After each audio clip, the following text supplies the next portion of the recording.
Lahumul Fatihah. A'udzu billahi minasyaitonir rajim. Bismillahirrahmanirrahim. Alhamdulillahirabbil alamin arrahmanir rahim maliki yaumiddin. Iyyaka na'budu wa iyyaka nasta'in ihdinas siratal mustaqim. Shiratal ladzina an'amta 'alaihim ghairil maghdubi 'alaihim waladdallin. Amin. Bismillahirrahmanirrahim. Wa sunanuha, dan adapun beberapa sunnahnya sholat.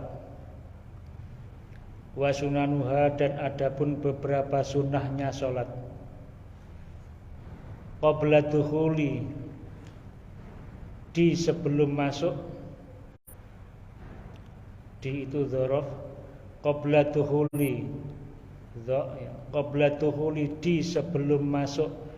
Fiha, di dalam sholat. Fiha, di dalam sholat. Syai'ani, ialah dua perkara. Al-adhanu, yaitu berupa azan. Wal iqamatu, dan iqamah.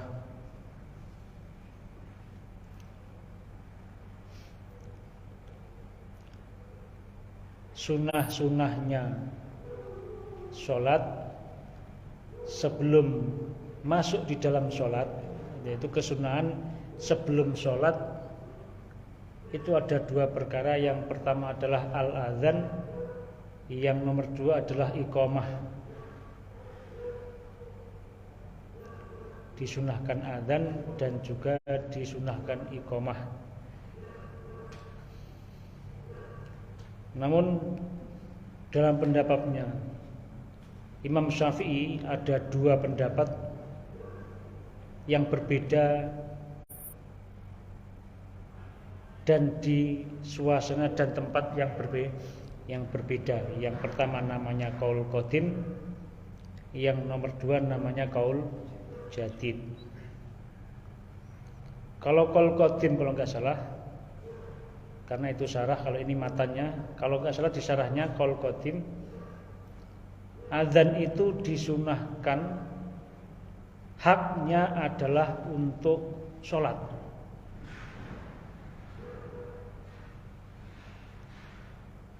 Jadi setiap mau sholat disunahkan azan. Itu qaul qadim.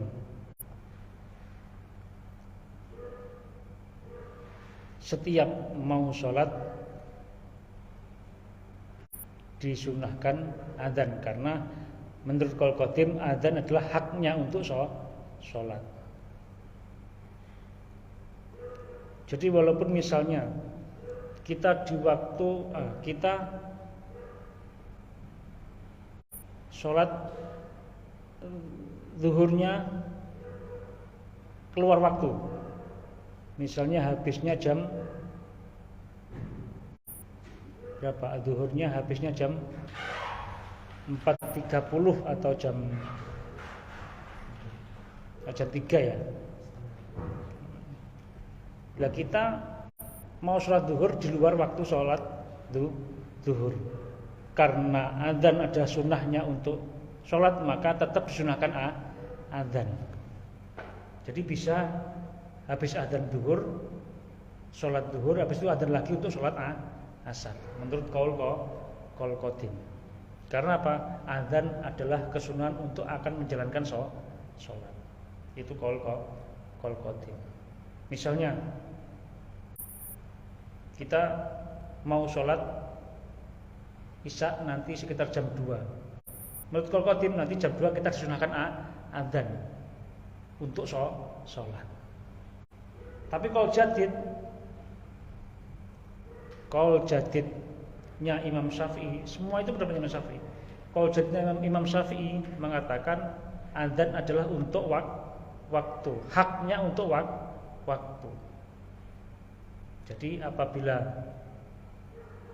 masuk waktu asar, berarti kita sunnah adzan untuk waktu asar.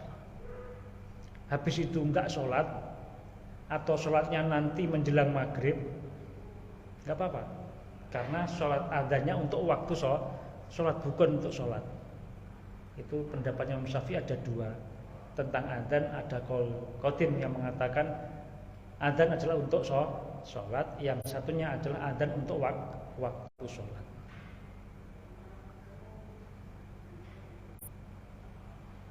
Walaupun sampai ada mengatakan walaupun dia sendirian, tidak ada orang, tapi karena sunnah adzan maka disunahkan dia beradzan. Tapi ada mengatakan lagi enggak, karena maknanya adzan adalah mengabarkan, al-i'lam atau al-i'lan mengabarkan, maka kalau memang kita di tengah hutan dan sendiri enggak perlu adzan. Jadi adzan itu pendapatnya banyak. Itu yang masih dari kalangan Imam Syafi'i sendiri, bukan kalangan Imam Syafi'i, pendapatnya Imam Syafi'i sendiri. Imam Syafi'i punya pendapat namanya qaul qadim sama qaul jadid, belum nanti ada kalangan Syafi'i ya, pengikutnya Imam Rafi'i, Imam Nawawi itu muridnya atau ashabus Syafi'i. Tentang adzan itu banyak permasalahan atau banyak berbeda pendapat.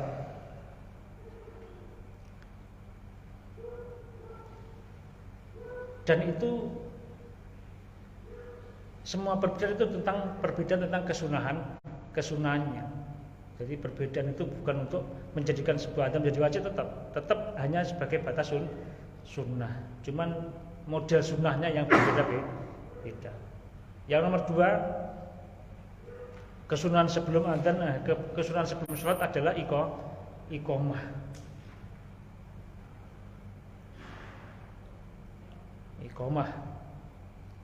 Dan di keterangan syarahnya bahwasanya iqamah itu hanya untuk sholat maktubah. Jangan lupa, iqamah hanya untuk sholat maktubah, untuk sholat wajib.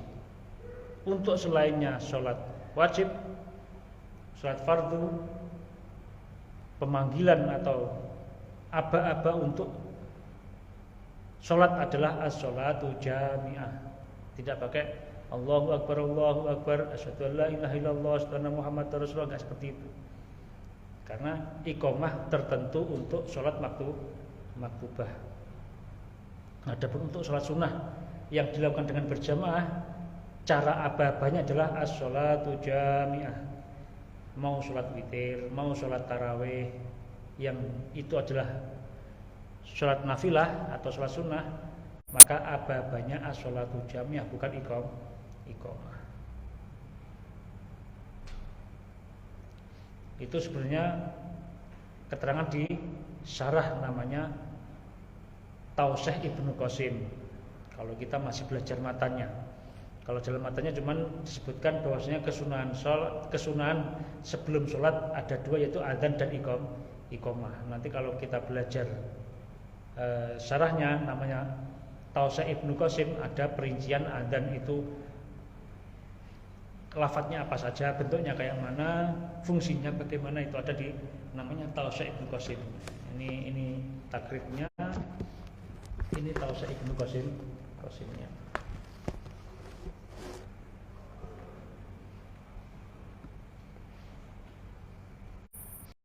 Wa ba'da dukhuli, dan adapun di setelahnya masuk, di itu dzaraf, wa ba'da dukhuli, dan adapun di setelahnya masuk, fiha, di dalam salat, syai'ani, ialah 2 perkara. Kesunahan sebelumnya salat ada 2 perkara, yaitu adzan dan iqamah. Kesunahan di dalam salat juga ada 2.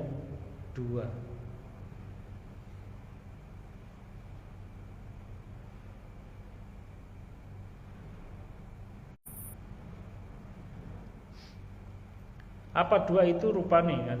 At-tasyahudu, yaitu berupa membaca tasyahud al-awalu, yang awal. At-tahiyyatul mubarakatus sholawatut thayyibatu lillah.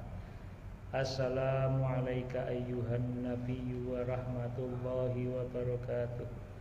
Assalamu alayna wa ala ibadillahi sholihin.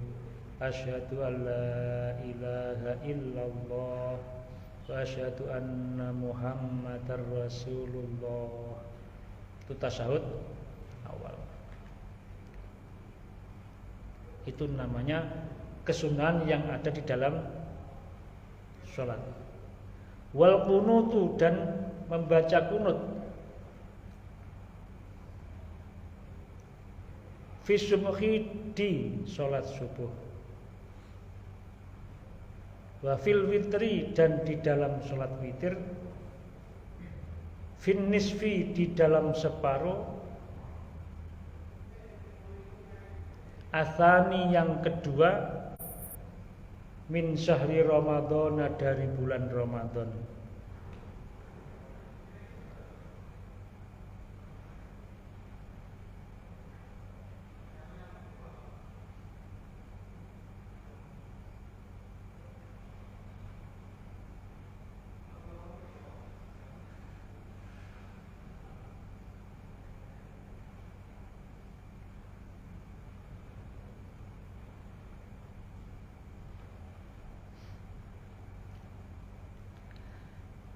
Wa ba'da dukhuli fiha syai'ani. Adapun kesunahan setelah masuk di dalam sholat itu ada dua perkara. Yaitu yang pertama tasyahud awal, dan nomor dua adalah kunut. Yang mana kunut itu dilakukan di dalam witir, di dalam sholat subuh, dan juga di dalam sholat witir, di dalam separuh yang kedua, paruh yang kedua, atau tengah yang kedua daripada bulan Ramadan. Jadi nisbatnya kunut itu bukan pada tarawih, tapi pada witir di bulan Ramadan. Karena kesunahnya witir sama tarawih masing-masing, tapi ini kunut dikaitkan kepada witirnya. Lantas apa dalilnya? Kok tasyahud awal dihukumi sunnah? Nah, itu dalilnya di bawahnya, karena kitab kita namanya At-Tadhib, itu adalah dalil daripada takrir. Lil itibai al-malumin ahadits shahihah, karena kita mengikut pada hadis sahih. Di antaranya apa? Anna Rasulullah sallallahu alaihi wasallam qoma minas nataini minadzuhri lam yajlis bainahuma. Rasulullah pada satu tempo sholat zuhur itu setelah mendapat 2 rakaat itu lanjut, tidak ada duduknya. Falamma qadha sholatahu sajada ini. Kemudian setelah genap 4 rakaat baru sujud 2 kali. Oh, berarti tasyahud yang pertama itu tidak wajib. Buktinya Rasulullah melewatkan.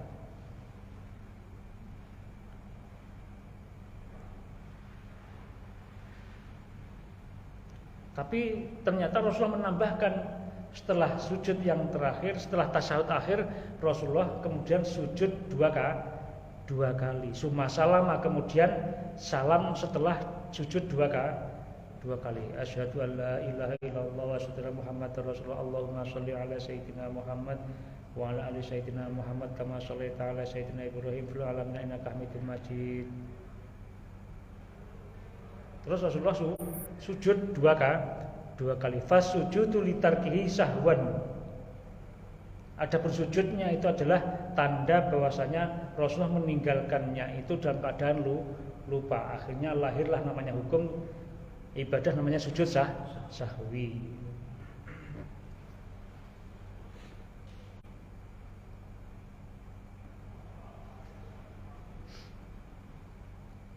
Terus kunut di dalam subuh. Loh, kunut ternyata disunahkan di dalam subuh. Dalilnya rawa al-Hakim. An Abi Hurairah radhiyallahu anhu qala, kana Rasulullah sallallahu alaihi wasallam idza rafa'a ra'sahu min ar-ruku' fi sholati subhi fi rak'ati saniyati rafa'a yadayhi yad'u bi hadzal du'a. Yang meriwayatkan Imam Hakim, beliau mendengarkan dari Abi Hurairah bahwasanya Abu Hurairah berkata, karena Rasulullah SAW idza rafa'a ra'sahu minar ruku' fi sholati subhi. Bahwasanya Rasulullah ketika bangkit dari ruku' di dalam sholat subuh fi rakaati tsaniyati, di dalam rakaat kedua, rafa'a yadaihi, mengangkat tangannya. Ngomongnya ahli sunnah.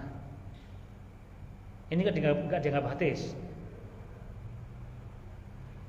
Kan banyak yang mengatakan dirinya sebagai pengikut sunnah, tapi ketika ada sunnah diabaikan.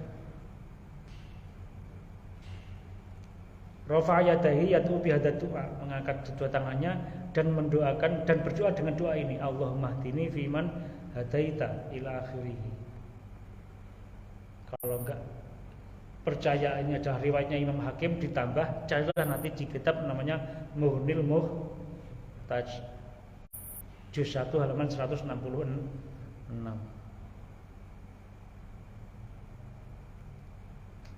Itu kunut yang berada di sholat subuh. Aku juga kunut tapi nggak angkat tangan. Nah, sunnahnya di mana? Pertama sebelum diketerangkan membaca doanya, mengangkat tangannya dulu keterangan hadisnya. Rafa'a yadaihi yad'u bihadza du'a, mengangkat tangannya dan berdoa dengan doa ini. Itulah dalilnya yang namanya kunutnya subuh. Terus gimana? Dibuang hadis ini. Ada lagi kunutnya witir. Rawa Abu Dawud Anil Hasan bin Ali radhiyallahu anhu qala allamani Rasulullah sallallahu alaihi wasallam kalimatin aquluhunna fil witri. Rasulullah pernah mengajariku, kata sahabat Hasan bin Ali, yang diriwayatkan menurut Imam Abu Dawud di Sunan Abu Dawud, kitab namanya Sunan Abu Dawud, hadisnya nomor 1425. Di situ juga ada keterangan allamani Rasulullah mengajariku beberapa kalimat. Aku luhuna fil witri, yang mana kalimat itu harus aku ucapkan di dalam sholat witir. Apa itu? Allahumma hdini fiman hadait, wa afini fiman afait, wa tawallani fiman tawallait, wa barik li fima atait, wa qini syarra ma qadait, innaka taqdi wa la yuqda alaik, wa innahu la yadhillu man walait, wa la yu'izzu man adait, tabarakta rabbana wa ta'ala wa ta'ala. Itu kunut. Terus kunut itu ditambahi dengan sholawat, karena sunnahnya doa semuanya dibarengi dengan sholawat wa sallallahu alaihi wasallam. Jadi kunut, baru di dalam kunut diakhiri dengan yang namanya sholawat. Akhirnya di dalam fikih praktis kunut itu menjadi 3 bagian. Yang pertama adalah minta hidayah, yang nomor 2 adalah memuja Allah, yang nomor 3 adalah sholawat. Yang memuja dianjurkan masing-masing. Makanya kalau ahli sunnah wal jamaah, an-nahdiyah atau pesantren mesti fa innaka taqdi wa la yuqda alaik, itu dibaca sendiri-sendiri. Karena apa? Itu kandungannya adalah pujaan. Fa innaka taqdi, dan sesungguhnya engkaulah yang memberi kepastian. Kalau Allah mahdininya bisa jamaah.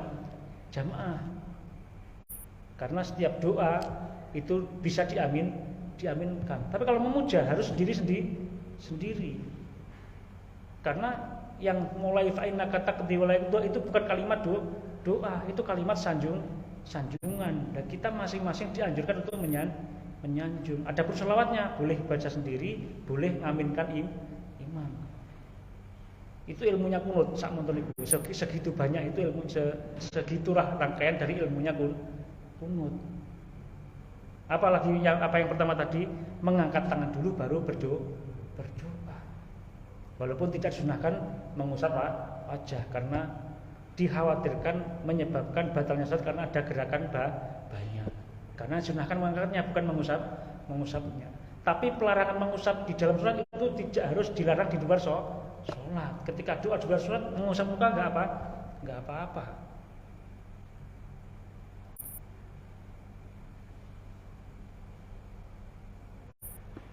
Saya enggak memaksakan kehendak pribadi. Ini kajian. Kita mengaji ilmu. Apa ini harus dirobek? Kan enggak juga.